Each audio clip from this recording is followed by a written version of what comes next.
কেতিয়াবা যদি ধৰ্ষণ, কেতিয়াবা হত্যা, কেতিয়াবা ডকাইতি। 2022ত কিমান সংঘটিত হ'ল অপৰাধ, কিমান গোচৰ নিষ্পত্তি নোহোৱাকৈ পৰি ৰ'ল। 2022ত সংঘটিত কেইবাটাও চাঞ্চল্যকৰ ঘটনা পূৰ্বৰ বৰ্ষৰ তুলনাত 2022ত অপৰাধ বৃদ্ধি হ'ল নে হ্ৰাস পালে।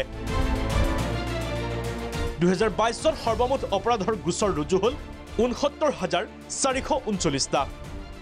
মহিলাৰ ক্ষেত্ৰত হোৱা অপৰাধৰ গোচৰ 12,034টা।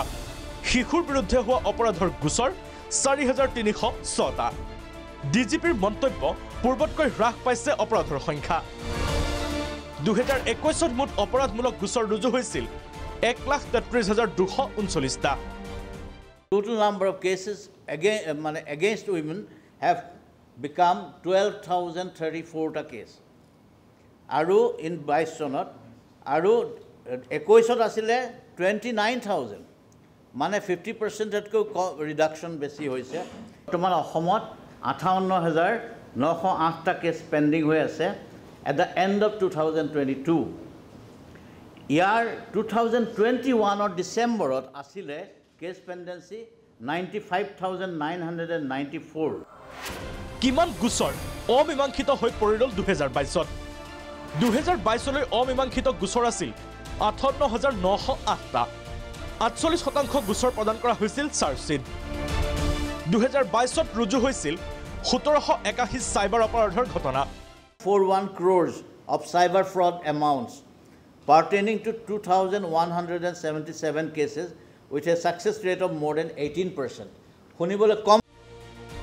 2022ত কেইবাটাও চাঞ্চল্যকৰ হত্যাকাণ্ডৰ ঘটনা সংঘটিত হৈছে। 2021ত প্ৰপাৰ্টি ক্ৰাইম আছিল 29,113টা। 2022ত প্ৰপাৰ্টি ক্ৰাইম 14,301টা। ইপিনে ড্ৰাগছৰ বিৰুদ্ধে অসম আৰক্ষীয়ে চলিছে নিৰন্তৰ অভিযান। ড্ৰাগছ সৰবৰাহকাৰীয়ে আৰক্ষীক চকুত ধূলি দি বিভিন্ন পন্থা অৱলম্বন কৰিছে।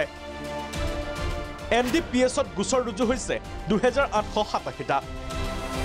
4,694টা ড্ৰাগছ পেডলাৰ গ্ৰেপ্তাৰ 2022ত।